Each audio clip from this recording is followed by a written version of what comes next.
అందుకే ఇక్కడ చెప్తున్నాడు ఏమిటి, మనుషులు రొట్టె వల్ల మాత్రము కాదు కానీ, అంటే శరీర సంబంధానికి కూడా ఆహారం ఉన్నది.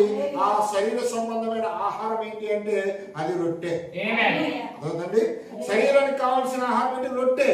ఆ యొక్క ఈ భూ సంబంధమైన ఆ రొట్టె ఇలాగ ఈ భూ సంబంధమైన ఆహారమును భుజించి నీ శరీరాన్ని కాపాడుకోగలుగుతావు, కానీ నీ ఆత్మను మాత్రం నువ్వు కాపాడలేవు. ఖచ్చితంగా నీ ఆత్మకు కూడా కాపాడాలి అంటే నీ ఆత్మకు కూడా ఆహారము కావాలి. ఆ ఆత్మకు అవసరమైన ఆహారం ఏంటంటే అది దేవుని జీవం కలిగిన మాట. అందుకే మనము దాన్ని గమనించాలి.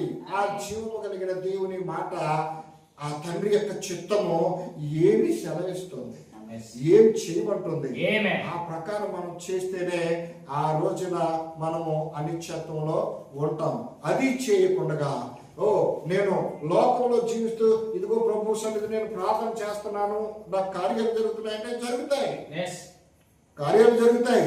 ఎందుకంటే భూ సంబంధంగా నువ్వు ఏది అడిగిన ఆయన ఇస్తాడు. హల్లెలూయా.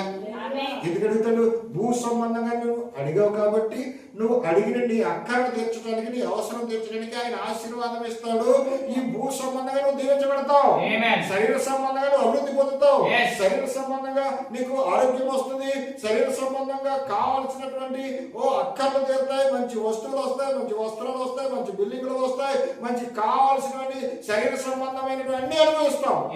ఎందుకంటే నీ ఆశ అదే కాబట్టి, నువ్వు దేవుడిని అదే అడుగుతున్నావు కాబట్టి అది ఇచ్చేవాడు ఆయన.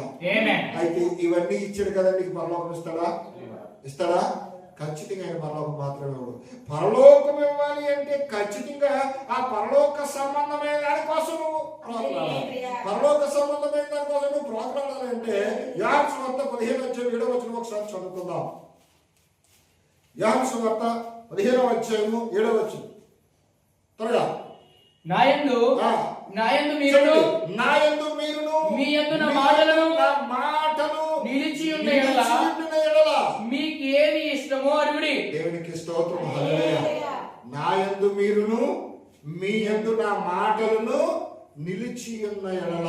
హల్లెలూయా. ఏంటంటే మీరందరూ ఎక్కడ ఉండాలి? నా యందు ఉండాలి. దేవుడు ఏం కోరుకుంటున్నాడు? దేవుని చిత్తం ఏంటి? మీరు నా యందు ఉండాలి. అయితే మీలో ఏముండాలి? నా మాటలు ఉండాలి. హల్లెలూయా. మనిషికి జీవాన్నిచ్చేది మాటనా? మనిషికి జీవాన్నిచ్చేది మాటనా? ఆ మాట నీ లోపల ఉన్నప్పుడు నువ్వు దేవుని యందు ఆశ కలిగి నువ్వు ఆయన శ్రద్ధ నిలబడినప్పుడు, ఆయన సన్నిధిలో ఎదురు చూస్తున్నప్పుడు, ఆ ఆశను బట్టి ఆయన యొద్దకు నువ్వు వచ్చి ఆయన ఎదురు నిలబడినప్పుడు